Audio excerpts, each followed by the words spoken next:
welcome. This is Rochelle with the Healing Rose, your tarot and oracle reader, and we're taking a look at the Lovecasting Oracle, a new release from Flavia Kate Peters. Don't mind the little tippy-tappy toes. My dog's running through again. So Flavia Kate Peters and Barbara Mickeljan Free. I believe they've brought us I want to say the Witch's Kitchen, the Witch's Familiar Oracle, and a few other decks themed on that, like the Witch's Moon, and I don't have any of those decks, so I think this may be the first of their decks that I have. I must have another one. I have so many. I have so many Oracle decks that, it's hard to keep track at this point. And I just decluttered and sold off about 60 decks or so. All right. So the inside of the box.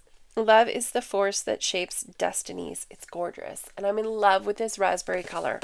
I can't even begin to tell you. All right. It says, become a lovecaster to manifest the love you desire. Lovecasting Oracle is a tool of empowerment and transformation. Whether you seek romantic love, self-love, divine union, or a deeper connection with others, this deck will aid your search. An oracle packed with inspiring messages of hope, love, and romance, each card offers magical guidance, practical witchery, and transformational spells to guide your journey. Learn how to cast love magic into the world with courage and purpose and discover the love you seek. So, the illustrations are Selena Moon, who I absolutely have loved her work, which is why I got this deck. I have the Midnight Sun Oracle that she put out, I think, 2 years ago now. I want to say it was 2023, and it's absolutely one of my favorite oracles. So she does a lot of photographs that she then manipulates and collages and layers. So I was kind of excited when I saw her name was on it, so I pre-ordered it. All right, so let's get into it. Enough time, enough chit chat. Let's look at the cards. So they're glossy, which means I probably won't use them a lot to read on camera, just because it's really hard to bypass the ring lights and get the cards positioned just so without reflecting anything. And it's just, sadly, I'm in a spot where I have very little natural light in this room, so it's a challenge for me. So I tend to prefer, how far over can I go before we get, okay, there, let's tuck it over here. So yeah, I need to be kind of careful when I'm placing the cards so that we are not getting a lot of reflection. So this is are we out of there? Yes, we are. So this is basically the color palette for the entire deck, what you're looking at right here, right? We have a little bit of yellow, a fair amount of orange, some red, and then some deeper kind of like raspberry pink that's in there. So overall, and I love this, that the globe as a heart and the veil, and it's just gorgeous. All right, so there's a lot that I'm going to say I love about this deck. And so what I'm going to say right off the bat, what I don't love is what they've done with the borders. Okay, I think it's interesting that the border is like, it's almost like a bezeled edge on a mirror. You know those mirrors that are like glass with glass? And so you get this weird offset reflection. It's kind of like that, right? But I would have so much rather have had, instead of the image ending here, the image going all the way to the edge, right? It's like you took a smaller photograph of the exact same image and layered it directly over top of the larger photograph. I would have just wanted the larger image to start with without the border treatment. I think it's kind of cool, and I sort of get like the vibe that they were going for here, but I would just rather have like a bigger primary image. Like I wanted to take up the whole card. And I will say, if this had not already been so absolutely gorgeously foiled with this beautiful, like, luscious raspberry red foiling. I mean, the gilding is sublime. Thank you, Rockpool, for your gorgeous gilding treatment that you're doing to basically almost all, I think all their decks that come out now have gorgeous gilding. So who can argue with that, right? So, you know, if it wasn't so beautifully edged, and I'm still contemplating, I can't believe I'm still contemplating it, I would just trim it and cut the borders right off. So I have a full image on the card. Make them a little smaller, a little easier to handle. So absolutely beautiful edging. You may be able to pick up on camera. I think you can actually see it very clearly here. There's one card that has that white on there, and that is from the banding when it was wrapped. The band actually stuck to the foil when I pulled it off, and it pulled a little bit of the foil. So it did have a super cute band, though. I mean, adorable, right? All the little hearts. All right, so there's the deck. It is gorgeous. It has this really like first and second chakra sort of vibe to it. Maybe first, second, a little bit of third, but really those lower earthy, grounded kind of energy, right? Let's take a look. Look, romance, a rose unfurling. It's kind of an absolutely fabulous photograph. I love a lot about this deck, okay? I do not really have any other oracles like this. I'm going to say, I don't believe I've ever gone out and gone, oh, I really need a deck to do love readings with, and gone and purchased a themed love reading deck. Beyond, I think, what is it that I have? The Lover's Path Tarot that I got because I loved the red color. And I had enjoyed another deck that she had done. So when I saw it, I was just like, oh yeah. And it was a good price. I picked it up secondhand, I think for like $10. So it was like, yeah, I'll take a tarot home for $10 because, you know, who doesn't need one more tarot deck? So let's take a look at this book. So it's unique for me to have something like this, and I'm kind of trying to figure out how to use it, right? So, Lovecasting Oracle cards, we get a list of the cards. We get an introduction, how to use the cards, card spreads, and then the cards themselves, and then about the authors, and then about the illustrator. So we have 36 cards. It talks a little bit about ancient myths being personified, the deities, awaken the Lovecaster within, what the deck offers, harnessing it. It's like you can use it to harness the moon phases to amplify your magic, use enchanting charms to align your heart, cast spells to banish past heartbreaks and open the path to new love, invoke divine love to reconnect with Creator's infinite wellspring. So becoming a Lovecaster, boldly stepping into the flow of creation, tools for love casting. So we have lists of crystals, oils, and herbs and various ways to use them. Then we get into our spreads, and she talks a little bit about different times of the moon phases. We have, I think there's only 4 spreads. Yeah, 1, 2, 3, and 4 spreads. And then a little ritual to connect with. When we get into the cards, we have the title of the card, a phrase as to what that is about, the guidance, and then it gives us the witchery, and then a love casting spell.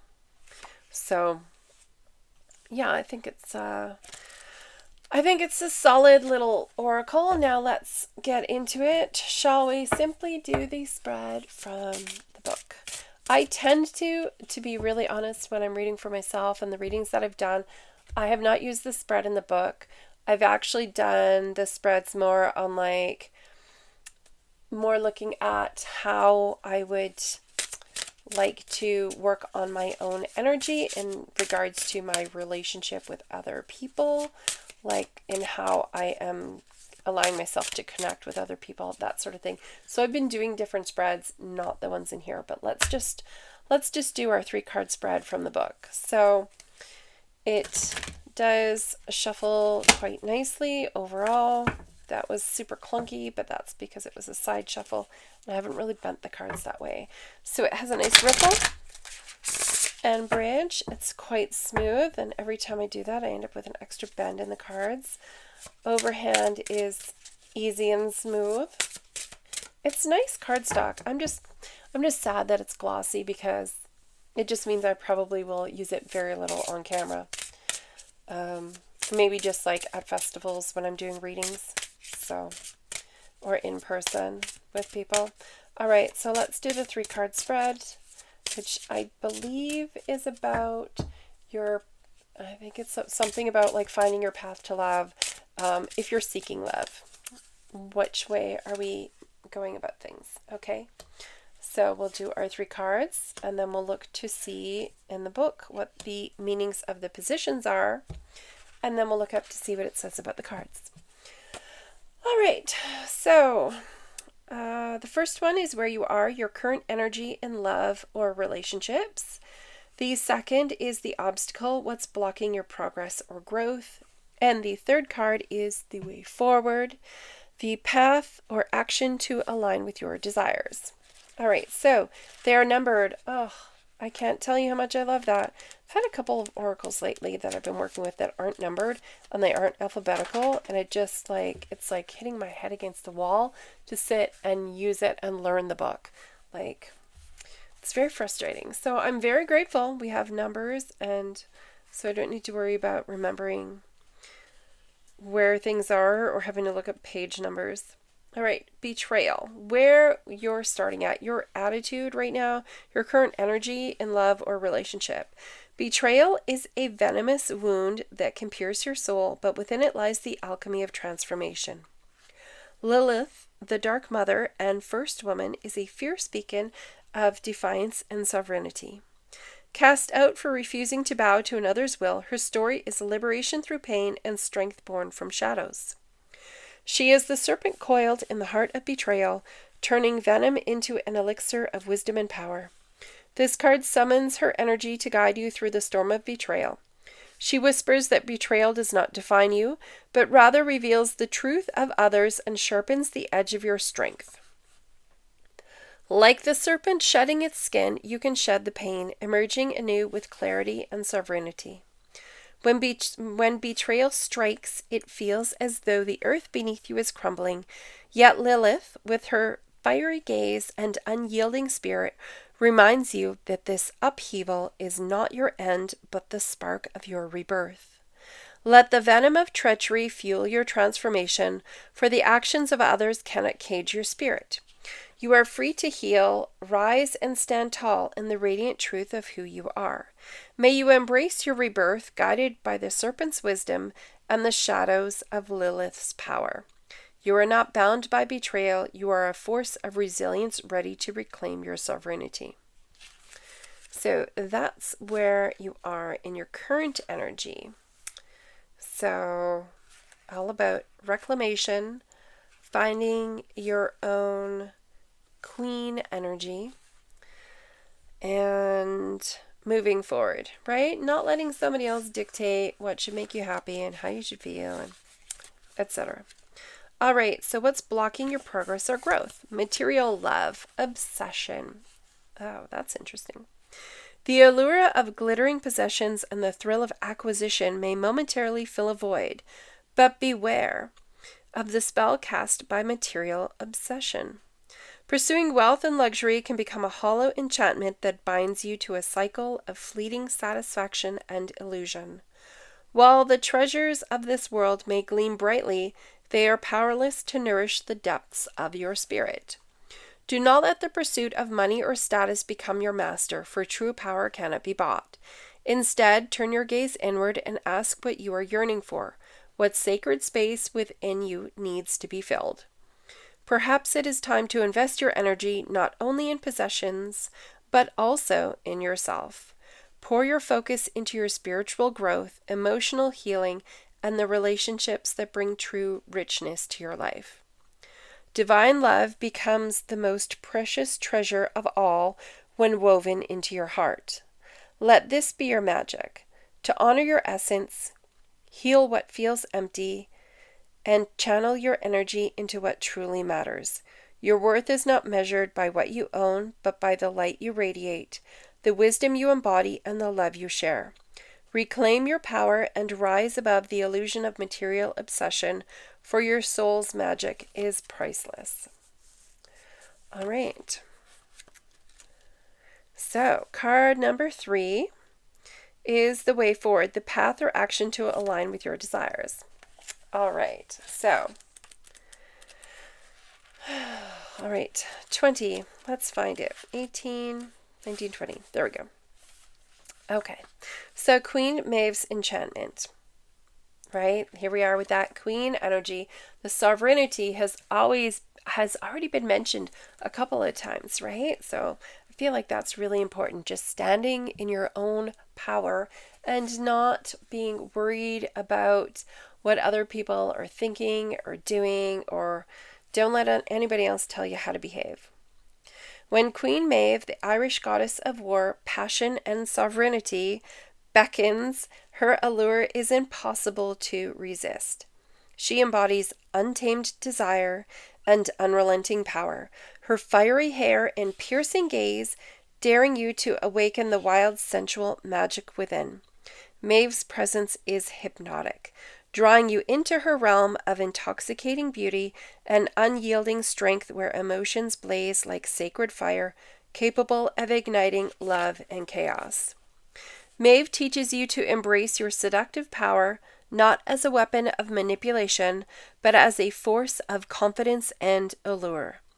She reminds you that your passion is a source of divine magic, an energy that can captivate, inspire, and transform.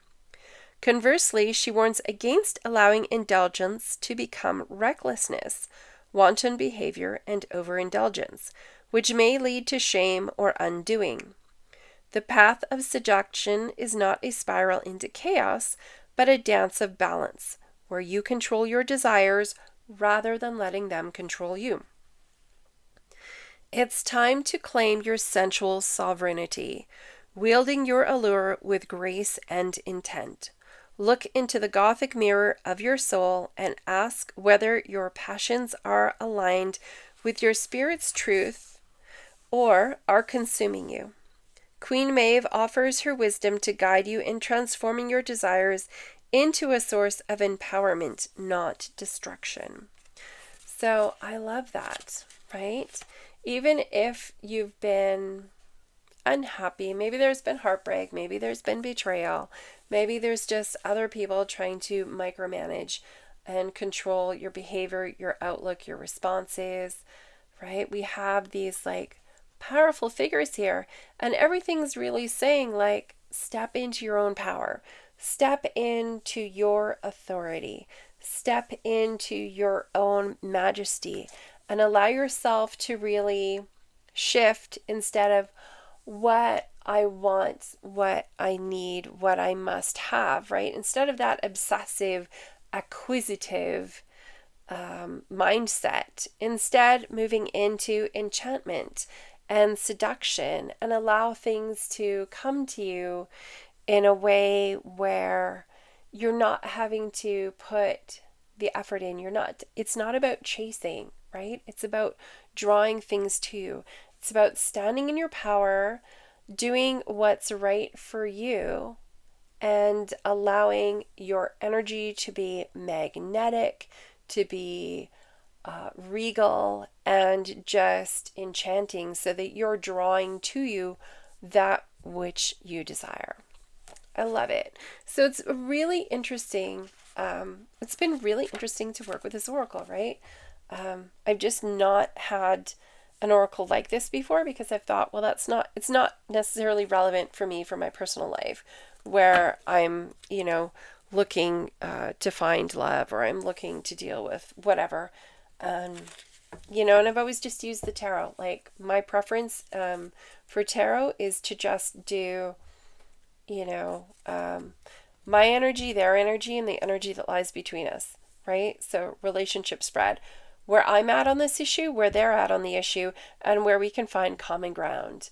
Or doing a spiral path where it's what's the journey, what's the arc that is happening with this energy in this relationship right now, so that I can find the next right step forward. So we've always kind of looked at it in that way. So it's really interesting. It's kind of a bit of a rare unicorn in my collection. There's like dog hair everywhere in this house. Oh, and I'm going to be dog sitting yet again. So there's going to be even more dog hair all over my house soon. Yeah, I think it's a really interesting deck. I really am enjoying the imagery. Sometimes, and some of them, like in this, I don't necessarily notice the frame, and it's quite gorgeous. And in other ones, like especially the lighter ones, I think sometimes the frame is a little bit jarring for me. But overall, I'm quite enamored of this little Lovecasting Oracle. I'm especially enamored of the foil, but I am a bit of a magpie when it comes to something shiny. Yeah, you can really see my poor damaged card. You can see the little bits of white that come, but that's all right. You know, if it really bothers me, I can just trim the deck down because I have these perfect little lines in which to cut. So that would be fun, right? Yeah. And then I would just get another copy, I think, if it was really bothering me. But you know what? The foil will wear as I use it. The more use it gets, the more the foil wears, and so I don't mind that. All right, I hope you've enjoyed the little reading that went along with this look at this beautiful new oracle that's out. So I hope that you have enjoyed this and found it useful. And may you have an absolutely fabulous day and a wonderful week. Thank you so much for watching. I absolutely adore and appreciate you. And if you're interested in your own more in-depth personal reading, sign up for my mailing list. A link is in the description box. And new subscribers to my mailing list get a really incredibly generous discount for their first reading. So feel free to connect. Can't wait to connect with you again. Take care.